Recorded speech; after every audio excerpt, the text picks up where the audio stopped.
and welcome to another Parts Factory Australia installation tutorial video.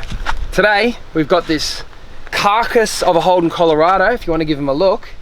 Not much left, but I'm going to use it to change and demonstrate this master switch. Now it's 2012 to 2019 Holden Colorado. We have these available on our website at Parts Factory Australia. If you click the title of this video, it'll drop down, the link will be there. I think they're $93.30. Free express post anywhere in Australia. And of course I'm going to show you how to put it in, install it yourself, save a little bit more money on top of that, and yeah, happy days, your windows will work once more. Alrighty guys, I'm expecting this video to take about 10 minutes. It's going to be pretty straightforward, so I guess we'll just jump straight into it and I'll show you how to get it done. Alrighty guys, so in order to access your little switch here, we've got to pull this whole card off. It's not too difficult. First things first, I'm going to pull this little trim piece off. I'm going to get covered in dirt at the same time. I'm going to pop this plug here, like that. More dirt. Then we're going to pop this little Phillips head screw cover just there. I think this car's actually been submerged. And I'm going to pull this little Phillips head screw out, just there. Now there's one in here that I've already done because it was full of water. So I just pop that Phillips head screw as well, guys. Other than that, you run your hand around the outside, searching for more screws. I've already confirmed that it appears that there's none. So you can actually come in on this corner. Hopefully I don't get covered in spiders or anything strange. Bloody mud everywhere. Once they've popped,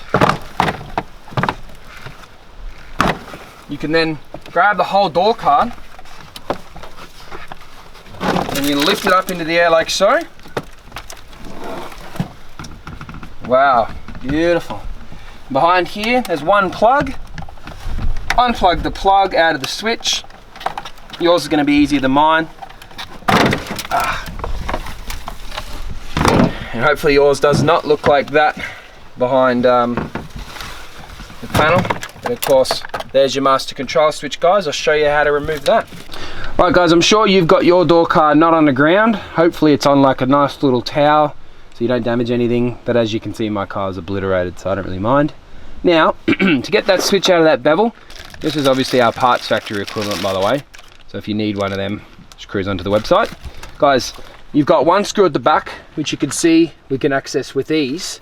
You've got one screw at the top, which you can see we might just be able to get to. You see it there? But of course, this one is just stupid. It's like hidden. So I'm not sure how we're going to get to that one. I would say we're going to be able to get to this one and this one, but that one might end up breaking. We're going to give it a shot.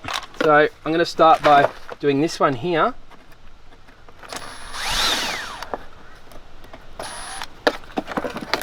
You can see how it's kind of all ready to come out. It's a pretty weak design actually. Pull that little metal piece out if you can. If you can't, just leave it in there for now. Now you got one here.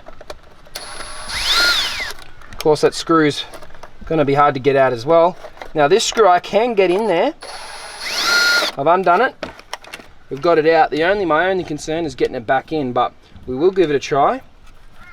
So here's your old switch. Of course, if yours is broken, you can throw it out of the way because we're going to be putting our new one back in. So here's our new one here, and of course it's the same procedure in reverse. You just pop it in there and your 3 screws in, but there's actually nothing wrong with this one. I'll add it. There actually probably would be something wrong with it considering the car's been underwater, but of course I'm not going to put my good switch back in. So I'm just going to quickly demonstrate the difference, or the lack of difference actually. As you can see, they are basically an OEM replica, guys, so if you do need it, cruise onto the website, check it out, at $93.30. Alrighty guys, let's attempt to put this one back in. Now what I'm going to do is I'm going to line up this screw first, and I'm going to take it in with me as I cruise in like this, so that we might get an opportunity just to tuck it in there. Hope to God. Yep, I've lined it up. So that'll be the only way you can get that in there. Screw it in, as you can imagine. Then I'm going to do the one on the back now, just here. This little metal clip. Again, it's going to be a bit of a pain in the ass to get in there. Oh god, it's going to be a real pain in the ass. Right guys, so what I realised once that clip fell out is what you do is when you're taking it out, you can actually just undo this little metal one and the whole switch pops out like that, which kind of makes it easier. At least you can get in there a bit easier. But anyway, now it's time to put it back together. So, sliding it in like that, bringing it forward, tucks all past like that. And then this one again, we're going to have to get it in there without dropping it, which is going to be a bit of a pain. So I'm going to rotate it up into the air like this. Hopefully I can slide that metal part in with my right hand. It's pretty difficult. Very, very poor design, guys, so you're not alone if you're frustrated. One of the worst switches I've ever seen.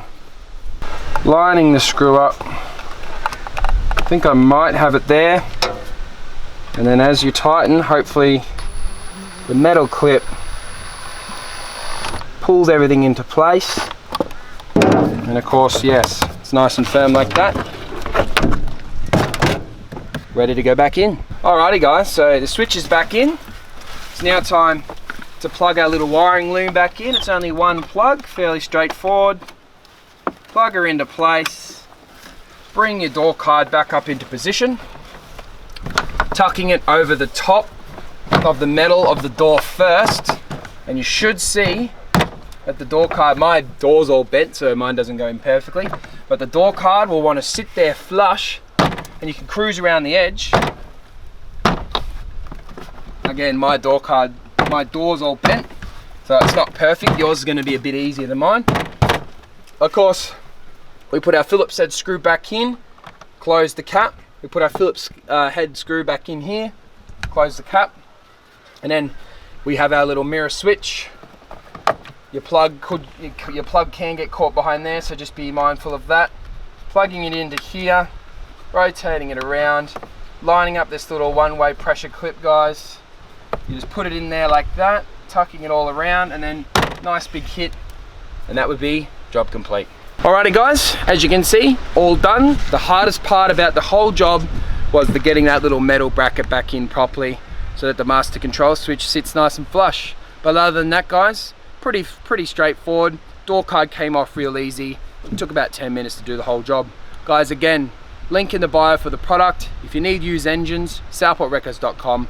My name's Lucas Drabsch. Thanks for watching. Oh, and if you have appreciated the video, give it a thumbs up and subscribe to the channel. I don't have to explain why that helps me out in the future. Alrighty guys, thanks for watching. See ya.